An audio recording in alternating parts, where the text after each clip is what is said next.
أعوذ بالله من الشيطان الرجيم بسم الله الرحمن الرحيم إن الحمد لله نحمده ونستعينه ونؤمن به ونتوكل عليه ونعوذ بالله من شرور أنفسنا وسيئات أعمالنا من يهدي الله فلا مضل له ومن يضلل فلا هادي له وأشهد أن لا إله إلا الله وحده لا شريك له وأشهد أن محمدا عبده ورسوله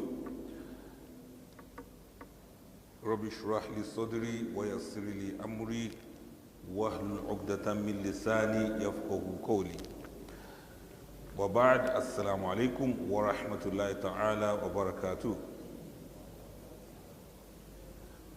May the peace and blessings of Allah be upon all of us. It's another beautiful evening, Thursday. We are grateful to Allah for the gift of another day. We thank Him and we praise Him. We seek refuge in Allah from the accursed shaitan. And we begin our ta'aleem of tonight in the name of Allah, the most gracious, most merciful. My name is Abdulfattah Adeyemi. I am the Director for Arts, Counseling and Culture, ICICE, International Center for Islamic Culture and Education. This is one of the programs that we do between Maghrib and Isha every first and last Thursday of the month. And here we are. We want to look at matters of our lives. The theme of the program is called Family Life Issues and Experiences. Family life issues and experiences. We normally say everybody has their own experience in life. If everybody were to write a book about their life, I know many people will have volumes of books, plenty of books. So many stories you can remember, some other ones you can't even remember. And like we normally say, our lives are stories. Sometimes we are chapter in other people's stories. Sometimes some people are chapters in our own stories. Some people just walk into our stories and then they go out immediately. Some people, we just meet them along the way. After a while, we are no longer together. Some people, they just get stuck to us for a very long time, almost forever, until when Allah brings a separation, we are still all together. So we are one story or the other into each other. Tonight, we want to look at a very important aspect of our lives and our existence. And you'll agree with me that without this aspect of life, life will have no meaning whatsoever. It will have no meaning. It is also part of the creation that we have, the way Allah has created all of us.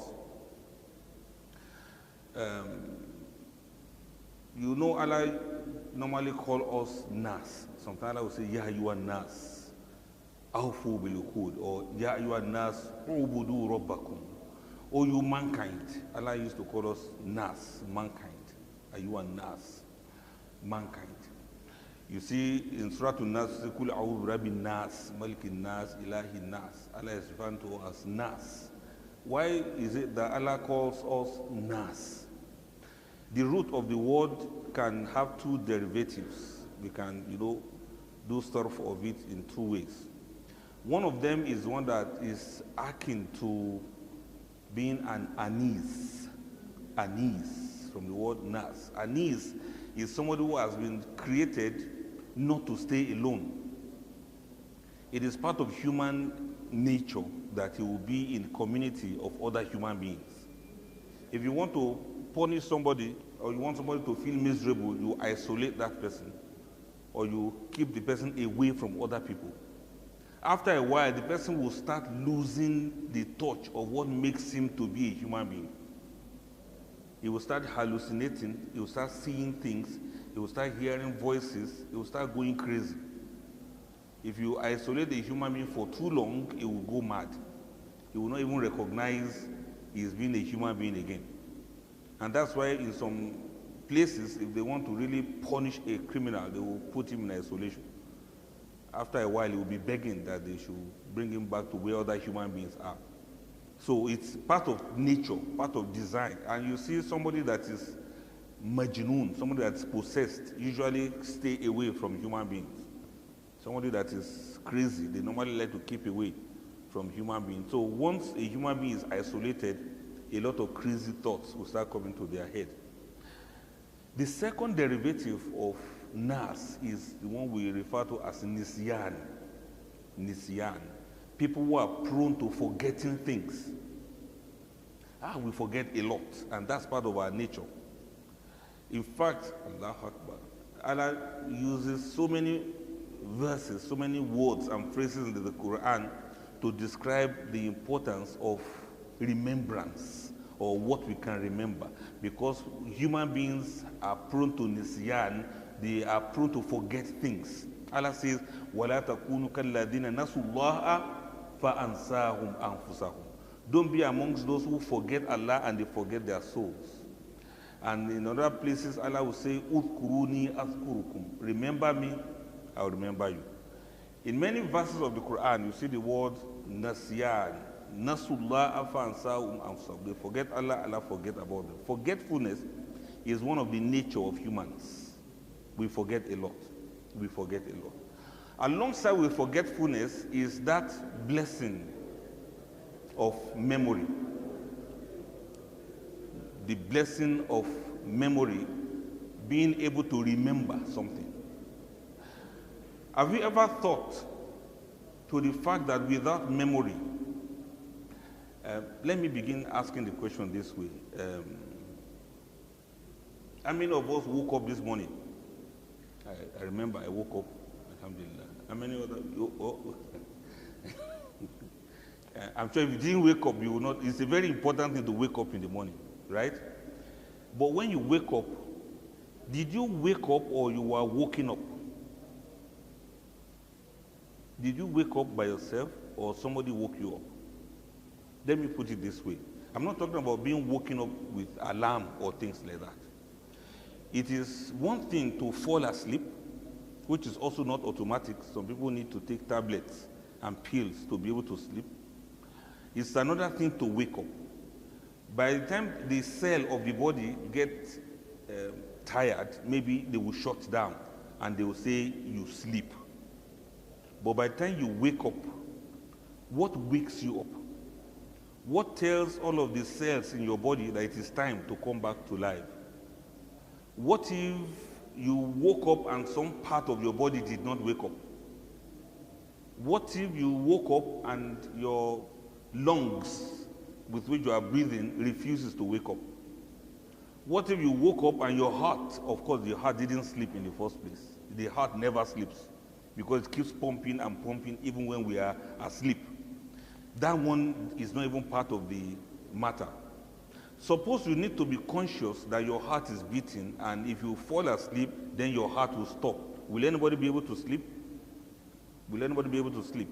If once you fall asleep, your heartbeat will stop. That means we'll all sleep and we'll die in our sleep. And so who told the heart that it should keep pumping when you were asleep?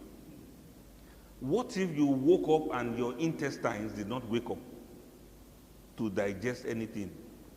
Or your kidney did not wake up to process the urine, the water to become urine? Who woke you up?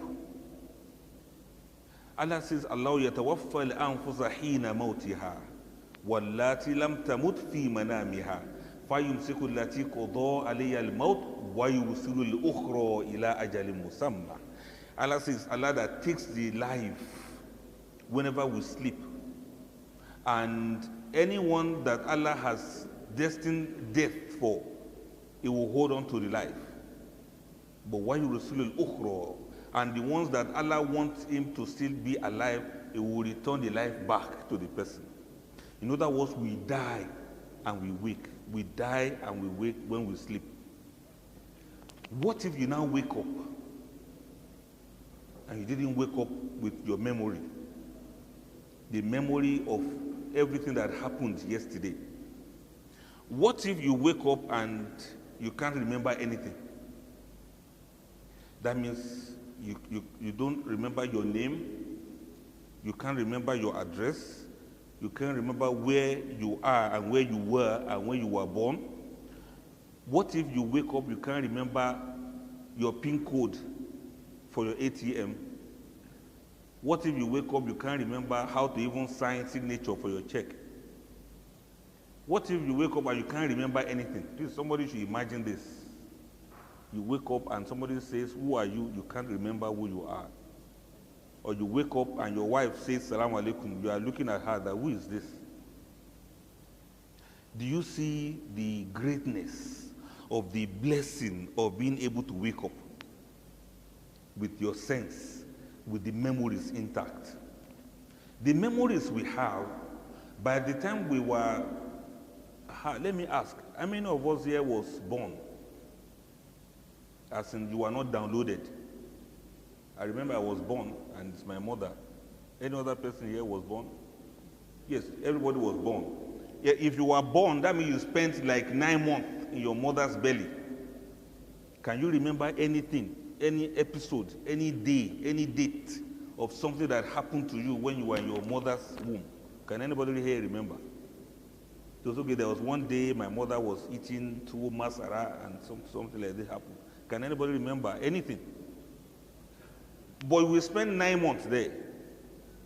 Optimum, give and take, 9 months. Why is it that we can't remember? We can't remember because of many reasons. Also, the day we were born, we may not remember the people who were there then when we were born. I know my mother was there live and direct, but I can't remember. Our memories from when we were 1 year old and a little plus, maybe maximum like 2 years, we cannot remember anything that happened between the day we were born and when we were 2 years old. Can anybody remember what it was like when you started walking, when you started holding on to something, or when you started crawling? Can you remember the episodes? Many of us cannot remember. Usually, for many human beings, I'm not generalizing now, by the time you are 2 years old, you have forgotten everything that happened in the past. You remember your name now, and that's very important. But how old were you when you knew that was your name? Can anybody tell me? Ustadh, what's your name? Abdullah. How old were you when you knew that your name is Abdullah? 7 years. That's a long time. Can any other person remember? How old were you when you knew for the first time that that is my name? Maybe when they call and you look back, you didn't see anybody, then you feel, okay, maybe you are the one they're talking to. Allahu Akbar. But maybe we cannot remember the precise date, the precise time that you got to be conscious that that is your name. In other words, consciousness and memories, they kind of walk hand in hand.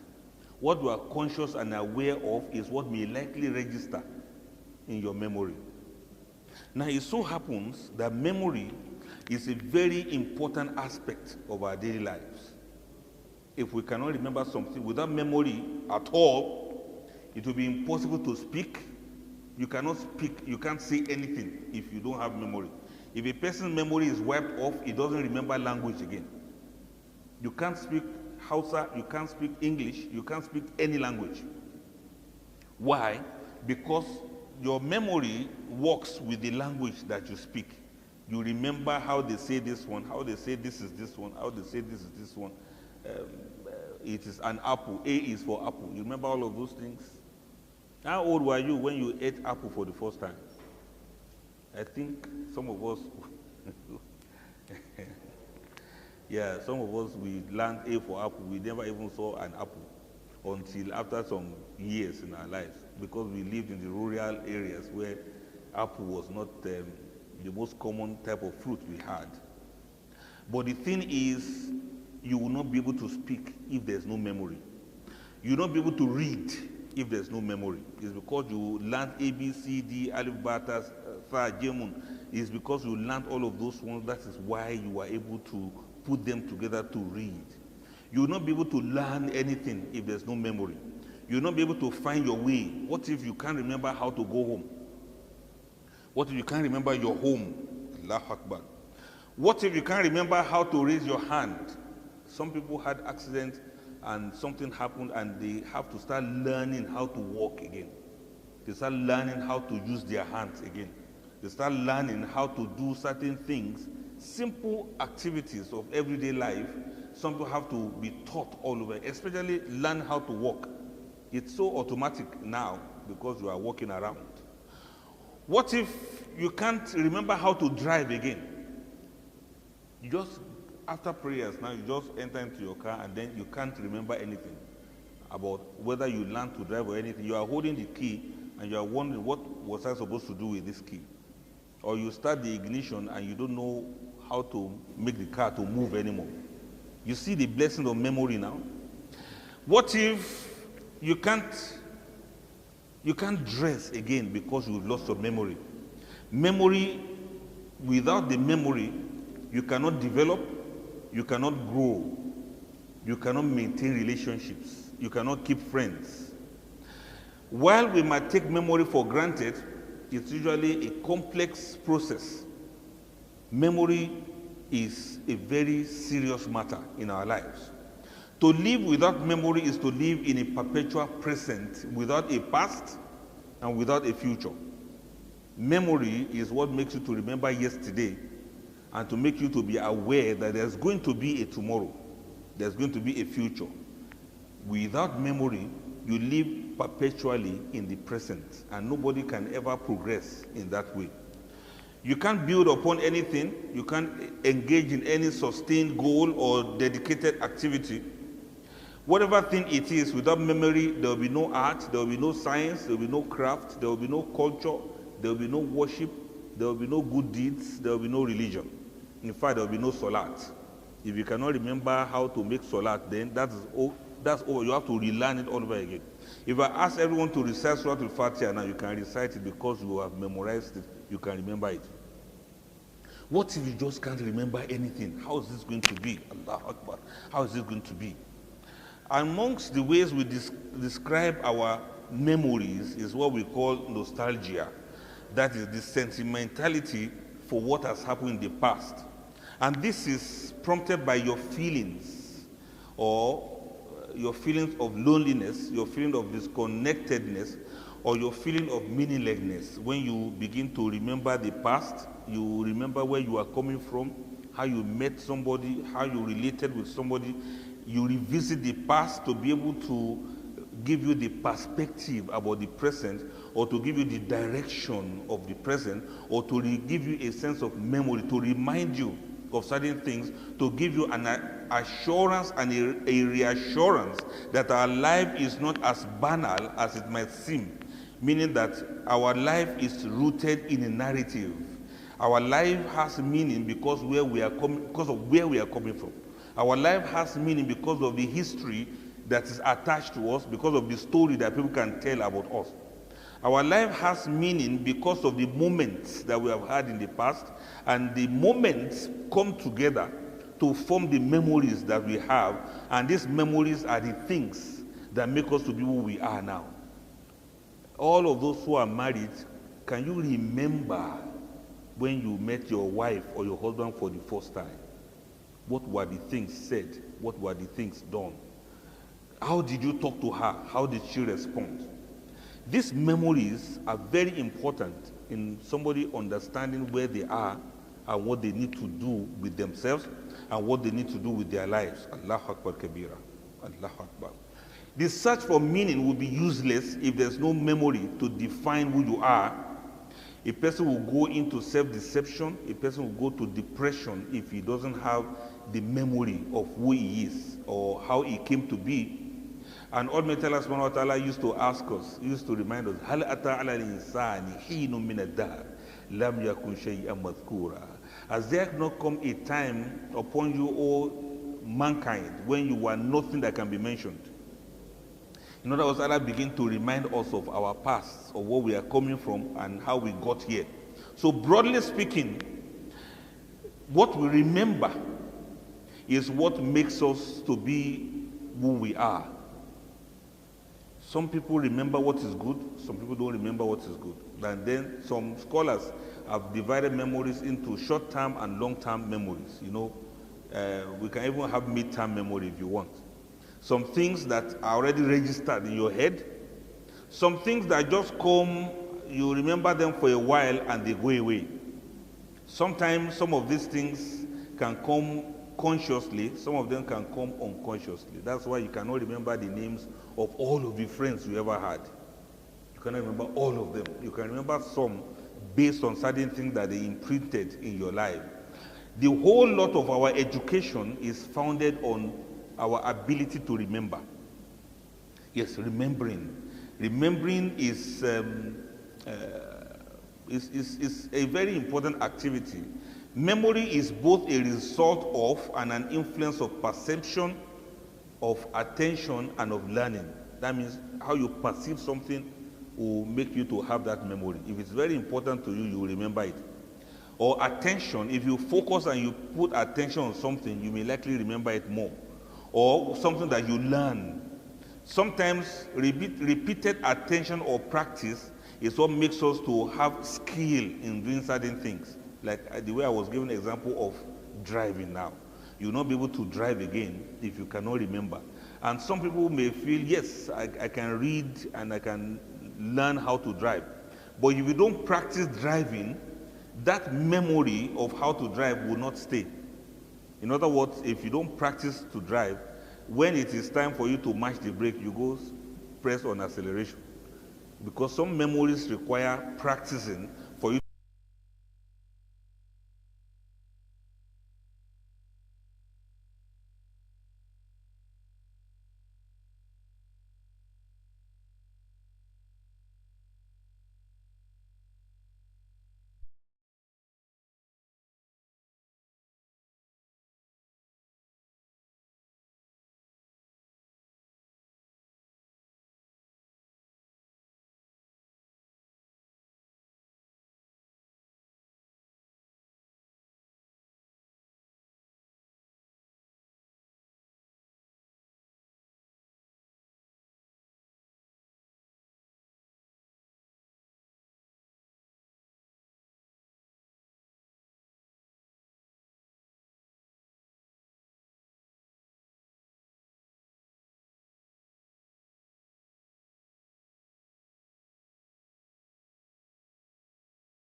Masjid, located in Abuja, Nigeria, the heart of the most populous country in Africa, is a center of excellence promoting unity, education, and empowerment. The current inner capacity of 1,000 worshippers is grossly inadequate, and an expansion program to 10,000 is now being embarked upon. This is an opportunity to earn bountiful reward from Allah by partnering with us to expand the Masjid. Masjid. The project is estimated to cost $7 million, and we call on you to donate generously through the following project account. يا أيها الذين آمنوا لا تلهكم أموالكم ولا أولادكم عن ذكر الله ومن يفعل ذلك فأولئك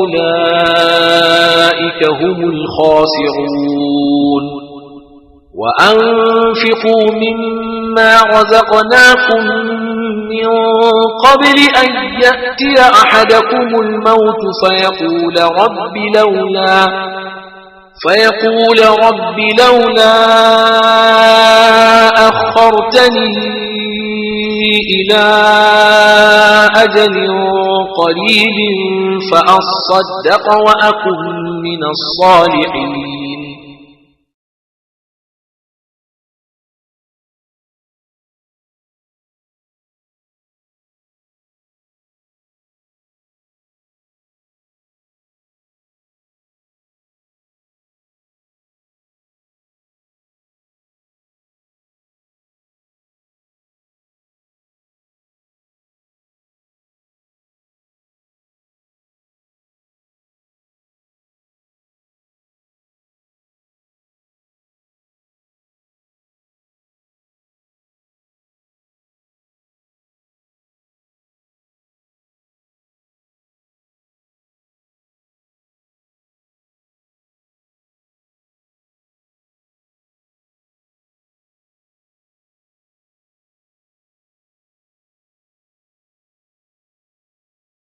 And Masjid, located in Abuja, Nigeria, the heart of the most populous country in Africa, is a center of excellence promoting unity, education and empowerment. The current inner capacity of 1,000 worshippers is grossly inadequate, and an expansion program to 10,000 is now being embarked upon. This is an opportunity to earn bountiful reward from Allah by partnering with us to expand the Masjid. The project is estimated to cost $7 million, and we call on you to donate generously through the following project account. يا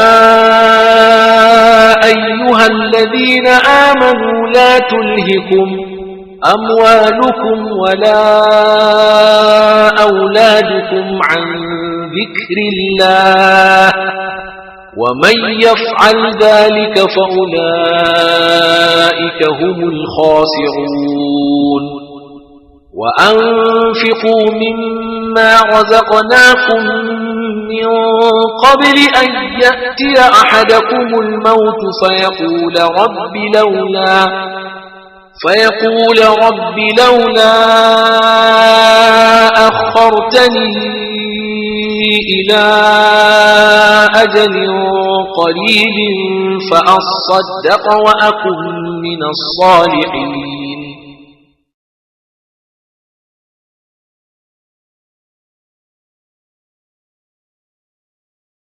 بسم الله الرحمن الرحيم والتين والزيتون وطور. Are the things we write down. We write them down in order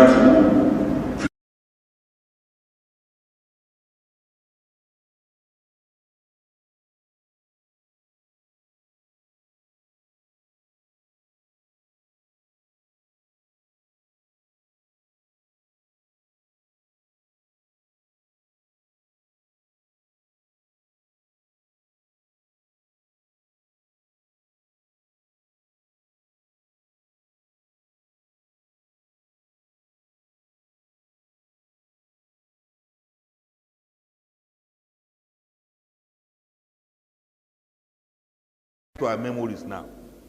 Allah says, "Wadhkur fi kitab Idris." Remember in the book the story of Idris. The meaning of Idris is from the word dars. Dars means lesson. The place where we learn lesson is called madrasa. Madrasa, from the word dars. Lesson or topic to learn or things to learn or things to write, because Idris was the name given to that particular prophet because he was among the first people to ever write something down. So his name was Idris, from the word Dars and Madrasa. You don't need to understand Arabic. You see everything goes hand in hand. Idris, Madrasa or Dars, because he was among those who wrote something down as a matter of Dars, to teach people so that they can remember their Lord. Allah said, "Wazkur fil kitab Idris." Remember the story of Idris in the book. Innahu kana siddiqan nabiyya. And Allah started telling us the kind of person he was. He was truthful, he was a messenger of Allah, he was a prophet of Almighty Allah. Wa rafa'nahu makanan aliyya. And Allah elevated him to a very high position in life. Your memory of the stories of people that have passed will give you an idea of what happened to them and where they ended, where they started from, how they lived their lives, and how they ended their lives. You are able to see their own 3 days, yesterday, today, and their tomorrow. Allah will compress them for you in a story in the Quran. And how many more stories can you think about? Plenty, a lot of stories, including the stories of the people who came before some people, generations and generations. Yesterday's generation and today's generation, much previous generation. Allah will be referring to some people, Irama dhatil imad, allati lam yukhlaq mithluha fil bilad. Who can remind me of the beginning of that surah? Can anybody remember? Wa fir'auna dhil awtad, alladhina taghaw fil bilad, fa'aktharu fiha al-fasad, fasabba alayhim rabbuka sawta adhab. Inna rabbaka labil mirsad. I really want to remember it from the beginning. It's a very sweet surah. It's Surah Al-Fajr. Wal Fajr wa layalin ash wa shaf. What is it? Is it? Now, Wal Fajr wa layalin ash wa shaf'i wal wat wal layli idha yasr hal fi dhalika qasamul lidhi hijr alam tara kayfa fa'ala rabbuka bi'ad. Yes, that's why I like it. إرم ذات العماد التي لم يخلق مثلها في البلاد وثمود الذين جابوا الصخر بالواد وفرعون ذي الأوتاد. It's a very beautiful surah. I wish I could remember it very well. But you see, Allah is referring those stories of those people to you, including those that Allah never created their types, and Allah will not repeat their types again. Allahu Akbar, Allahu Akbar Kabira.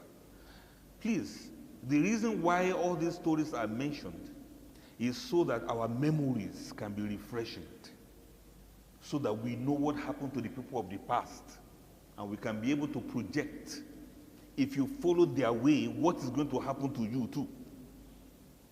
If you follow their path, you will reach where they reached. If you deviate, you will not reach where they reached.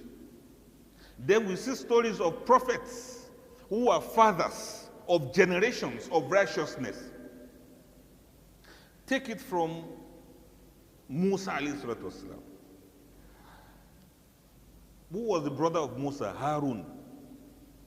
And who was the father of Musa and Harun? Some people say it is Imran, the one that we call Ali Imran when we are referring to them in the Quran. Ali Imran, the household of Imran. They say it is from Musa and Harun. The generations of Musa, we didn't hear much about them after Musa left. But the generation of Harun are those ones who continued until it got to Maryam. And then Maryam gave birth to Isa. And that's why Maryam was referred to as a member of the household of Imran, as one of the members of the great generations of Imran. These stories tell us how people of greatness left greatness for the generations after them. You read something about Anabi Dawood, alayhi salatu wasalam, and then you read something about Suleiman that came after him as his son. You read story of somebody like Yaqub. Yaqub happened to be a great descendant of Ishaq. And after Yaqub, you talk about Yusuf. Yusuf, Bunyamin, and the other generation, the other 10 brothers. After Yusuf, the story kind of stopped a bit. Don't forget that Yusuf went to a place where they sold him as slave, and he became an important personality there.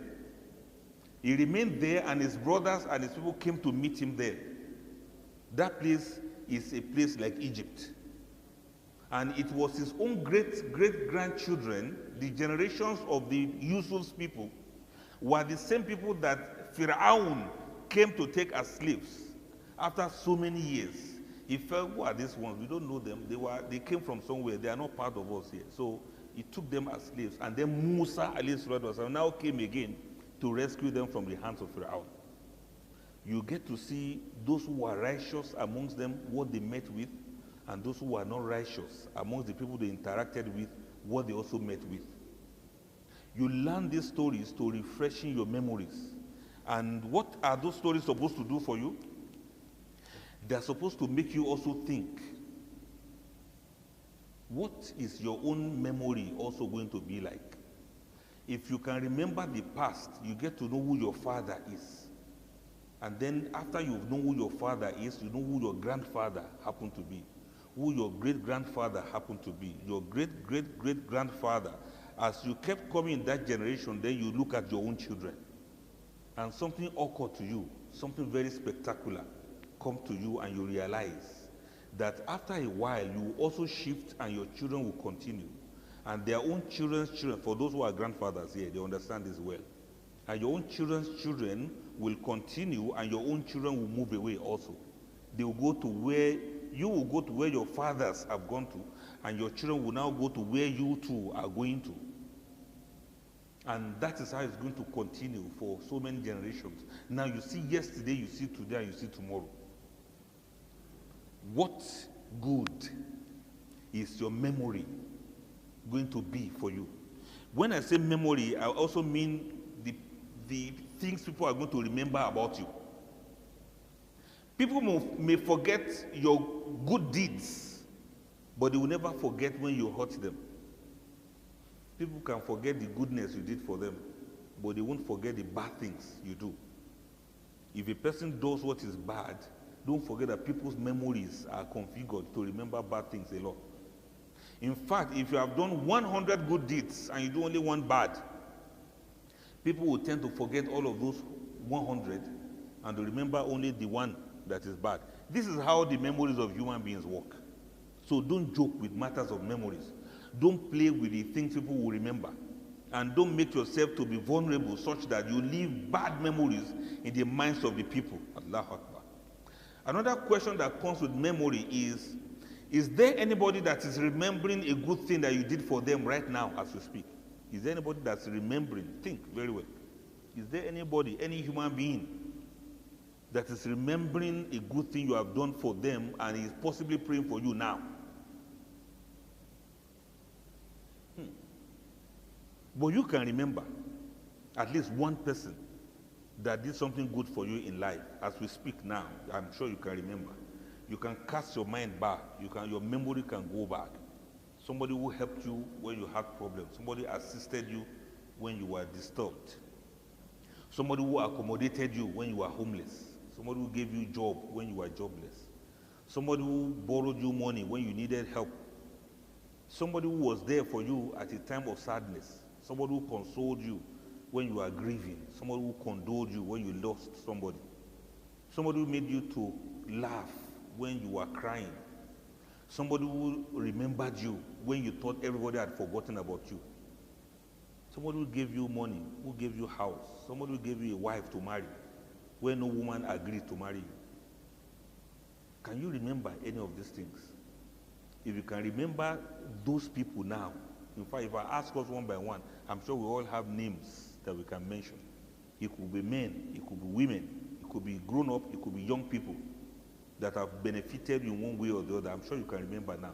The question now is, who has been able to register you in their own memory also? You see, memories are very secret things. People only keep what is most important and most valuable in their memories. Who can remember you now? The other thing is, don't hold on to bad memories that keep hurting you. Some of us, we don't remember good things at all. Subhanallah. Some of us, we don't remember. We only remember when we lost somebody. We don't remember when we gave back to somebody. We only remember what we lost. We don't remember what we have gained. Some of us, we don't keep good things in our heads. If you check the heads of many people now, it's all sorts of bad things you find there. Bad memories. Doesn't it make you feel uncomfortable? And it's part of the blessings of Allah that we don't remember everything. If we remember everything, nobody will ever be happy. If the memory of a lost relative is still in your head, fresh, you will not be able to eat. You will not be able to smile. You will not be able to do anything meaningful because it will keep hurting you and you keep crying. Has anything ever happened to you that you ever cried? Raise your hand. I will not ask you to tell me, but raise your hand. If anything ever happened, yes, you were so sad that you cried. What if you still remember it fresh, the way it was? You will be crying now. And nobody will be happy. Some of these things are unconscious. Some of them are conscious. It depends on what you train your head to do for you. If you want to always remember bad days, bad times, you will always remember and you will not appreciate what is happening now. In fact, you will not have, Allahu Akbar, you will not have any cause to be grateful. Although sometimes it's also good to remember where you are coming from so that you will not be arrogant today. You see how it goes hand in hand? Sometimes you need to remember your past so you will not be arrogant. Let me quickly tell you a story of one man who was very close to a king. And the king loves him so much to the extent that the king never hid the love he has for him from other people. Anytime he comes around, the king will hail him. The king will speak well of him. This is my best friend. This is my this. This is my that. The king was always speaking well of him. Until people began to grow jealous. They were very jealous because if the king had anything to give as gift, the king will say, wait, let this person come. When he comes, the king will give him, and whatever remains, the king will now share for others. So it was becoming very unbearable for people. So they started monitoring him, looking for how they can plot some form of downfall for him. Until when one person discovered his secret. You know his secret? They discovered that there's one room on the outskirts of town. This man that is so close to the king used to go there from time to time. And the place is usually locked. He will enter into the place, spend some time, and he will come out again. So they started monitoring his movement. That's why you see, if you don't want people to trace your story, just don't become important. Once you become important, people will trace, including your mother, who was your who was your mother's mother. They will trace the house where you were born. If you become important, like some people who are in politics now, people will trace them to their village. Allahu Akbar. Oh, Allah have mercy on us. It's such a good thing to be important, but if you are going to be important, be ready that people will dig you. So, amongst those who were monitoring him, they followed him to the place he used to sneak to. And they saw the way he would enter and he would come out. So they came to report him to the king that, Your Highness, this man that you are carrying so high, he has some secret that he will not share with anybody, not even you, Your Highness. And we believe that most valuable things that you give to him, maybe that is where he goes to keep them. People were making insinuations. Maybe he had some things he's worshiping there. Maybe he has some things he's keeping there. Maybe he has some secret he's keeping there. Maybe there's something there that can hurt the king or that can harm the king that he doesn't want anybody to know. So the king got some people. These same people who came to report, he said he should go and investigate what exactly is in that room. And that if they cannot open the room, they should break the room, break the door, and find out what is inside. And truly, they went behind the man's back, they broke the door, and you know what they found there? Should I tell you what they found? I should tell you. What if I can't remember? Okay, I remember. They found 2 pairs of slippers and very old rag that he was hanging on a wall inside the room, and a very old tattered prayer mat that was inside that room, as in these ones that are torn here and there. They came back to tell the king. That's what they found. The king said, "You should go and bring those items." They brought those items, they presented it to the king, and the king now sent for this man. And when the man came, he saw those things. He didn't even look moved at all. So the king said, "Tell us, what is all this? What's all these things?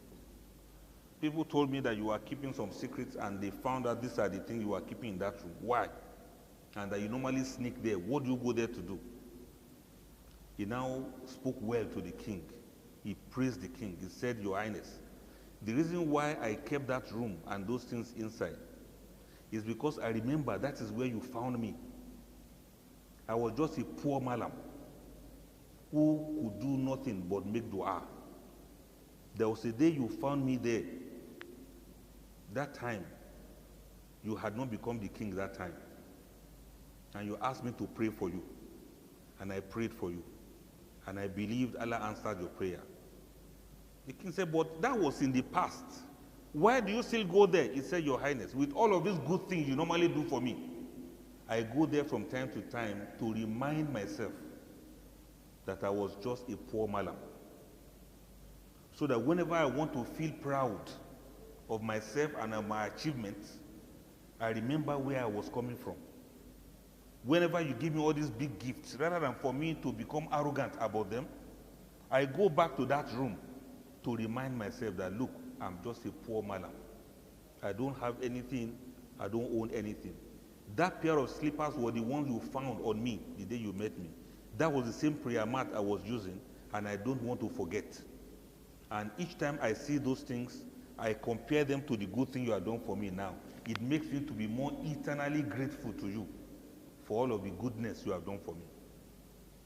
And what did that story make the king to do? It made the king to even appreciate him more. And the king put all of those who came to report the man, the king put all of them to shame. And the king began to learn that even I too, I begin to remember where I was coming from. I was nobody. Allah made me to be a king.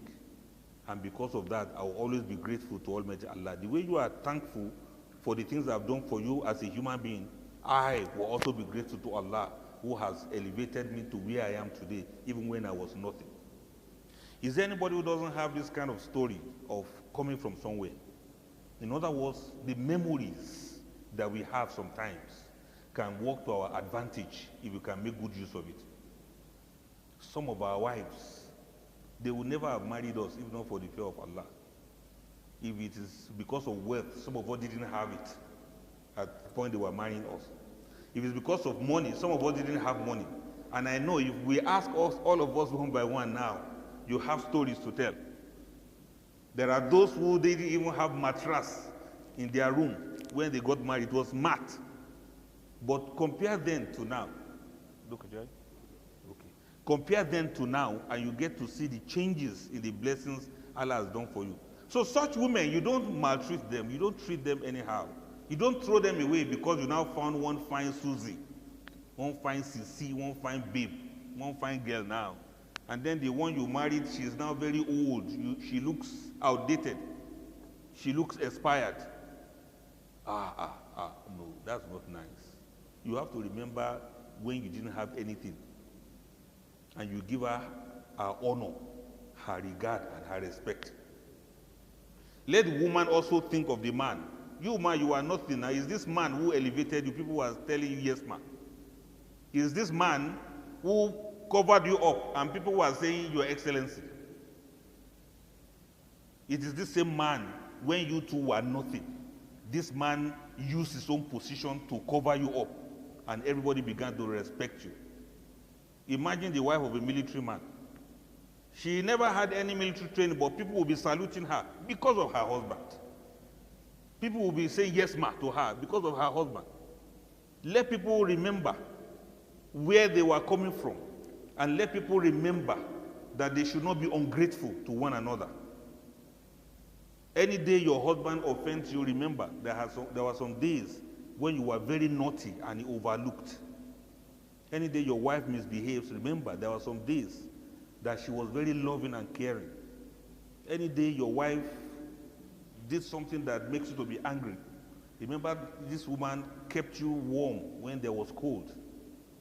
This woman kept your home for you when you were not around. This woman carried your children in her belly for 9 months and she looked after them with her life. Anytime she offends you, remember that when you didn't have anything, she managed with you like that. And remember, this woman is your proof of manhood. This is the woman who was able to prove to the world that you are actually a man by giving back to children for you. And then she gave you heirs, children that will inherit you after your death. What can we do without these women? We have to be grateful and remember the good things and the goodness that Allah has done for all of us. Then how often do you remember to pray for your parents who suffered the most in making you to be who you are today? Those days when your neck could not stay because you were a baby, they didn't allow your neck to fall off, your head to fall off. They did all they could, especially the mother. Allah Akbar. Especially the mother. You remember when you didn't allow them to sleep? When you cried throughout the night? Can you remember that? Many of us cannot remember. We can only remember the ones we did for our own children now, but we did worse for our own parents then. Maybe she would not eat because you could not eat. She starved herself because you were not eating. You didn't have appetite. Did you remember to pray for them for all of these good things that they have done? And the Quran says we should say, وَقُلْ رَبِّ ارْحَمْهُمَا كَمَا رَبَّيَانِي صَغِيرًا. The Quran even teaches us how to pray. Say, oh Allah, have mercy on them the way they showed mercy on me when I was small. And Nabi Sulaiman also taught us to pray in the Quran. We should say, Rabbi awzi'ni an ashkura ni'mataka allati an'amta alay wa ala waliday wa an a'mala salihan tarda. Oh Allah, awzi'ni, make it be possible for me to remember, to be grateful to you for the favors you have done for me and for my parents. In other words, whether your parents are alive or not, remember to pray for them. Remember the thing they suffered because of you. And then you should also remember to make good memories with your spouse and your children. Good memories. Is there anybody here whose child can remember, whose son can say, I remember when my father taught me how to ride bicycle? Many of us can remember about our parents, but is there any memory you have created for your children that they can remember now? Can anybody remember? Can these children remember anything that daddy did, apart from say he sent us to school? We must consciously make the memories. The day you went out together, the day you did things together. I can remember, for instance, the days, not even once, my father will hold me like this, we'll go for Jumat. And after Jumat, he will give me Sisi. What's Sisi? 5 kobo, is it? I can't remember very well. I think it's 5 kobo. He will give me 5 kobo. That small silver thing, you remember now? He will give me that one, and he will ask me to go and give the beggars. I got so used to it that any day we finish praying, I will say, Baba, don't forget to give me the Sisi that I will give these beggars. If he should travel, he's not around, I will tell him to give me in advance if he wants to travel, because he will not be around. I will go for Juma and I will do this one. I thought that was part of Juma. That's what I can remember. What are our own children remembering? Is it the phone we bought for them you think is something they have to keep in their memory? The phone they will throw away and they will buy iPhone 20. What memories can we make for these children? What memories can we make for our wives, for our families? It is not the longer hours you spend in your office that these children will remember. It is not the school you have gone to that they will remember to inherit your certificate. It is not when you stay late at work every day without seeing them that they are going to remember. There are some good memories that these children are supposed to cherish, and we must work on it as much as possible. And finally, we should always remember to ask for Allah's forgiveness, because we are all forgetful. Always remember to ask for Allah's forgiveness, because there are many good things we have left undone. There are many aspects of the sins we have committed that we didn't even remember to ask for forgiveness. We have offended Allah a lot, plenty. As in beaucoup, let me say it in French, beaucoup, plenty. We have offended Allah, but we didn't remember. Inna dhunuba alladhi nasitaha kutibat. In kunta nasiyaha lam yansa Allah.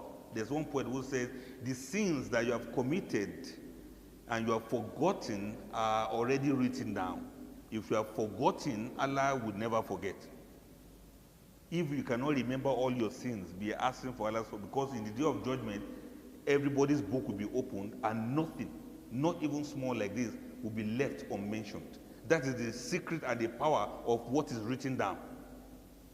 So whatever your memories are sharp or not, always remember to ask for Allah's forgiveness. That's why this ayah we are going to recite finally now is an ayah that is saying, oh Allah, forgive us when we have forgotten and when we have made mistake. That's what we say, Rabbana la tu'akhizna in nasina aw akhtana. Oh Allah, do not hold us to punishment when we have forgotten or when we have made mistake. May Almighty Allah forgive all of us and continue to guide us aright. That's that about matters of memories and marriages. Be grateful to Almighty Allah. Remember the good things Allah has done for you. And remember that there will come a day when we're all going to remember everything. That nothing will be left unremembered. May Almighty Allah forgive us and ease our tax. Bismillahir Rahmanir Rahim. ربنا لا تؤاخذنا إن نسينا أو أخطأنا ربنا ولا تحمل علينا إصرا كما حملته على الذين من قبلنا ربنا ولا تحملنا ما لا طاقة لنا به واعف عنا واغفر لنا وارحمنا أنت مولانا وأنصرنا على القوم الكافرين سبحانك اللهم وبحمدك نشهد أن لا إله إلا أنت نستغفرك ونتوب إليك سبحان ربك رب العزة عما يصفون وسلام على المرسلين والحمد